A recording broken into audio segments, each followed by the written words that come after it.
Sen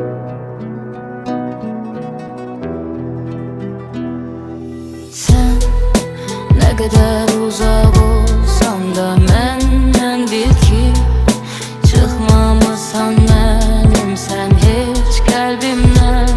Mesafeler bizi ayrı salır bil ki ben geriye döneceğim. Zamanla uzaklaşır doğmalar, yaxın olur yadlar, özgeler daha olup dertleştiğin insanlar. Bir vaxtlar sənə özgə olan kəslər, uzaq qohummu, yaxın qonşumu, cavabını arama artıq bilirsən.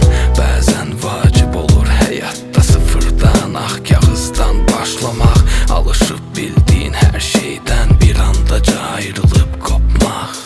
Bəzən gözləmədiyin məqamda bir qapı açılar sənin önündə, həyatın dəyişər, yeni ölkə, yeni peşə, fərqli simalar, fərqli düşüncə, eyni insansan amma içində hər gün dəyişir neysə. Sen ne kadar uzak olsan da menden bil ki çıkmamısan benim sen hiç kalbimden.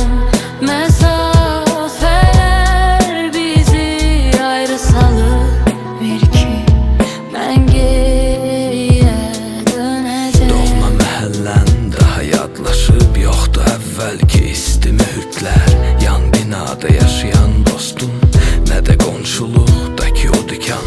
Qəribə hisdi öz ölkəndə turist olmaq, küçələri tanış amma ruhuna uzaq. Günlər, ayları, məsafə, dostları, zaman insanı dəyişir. Kimini həyat sıxır, kimini zamanə, kimi hər şeydən bezir, ölkədən gedir. Bugün nə qədər uzaq olsaq da son ünvanımız yenə vətəndir. Sen ne kadar uzak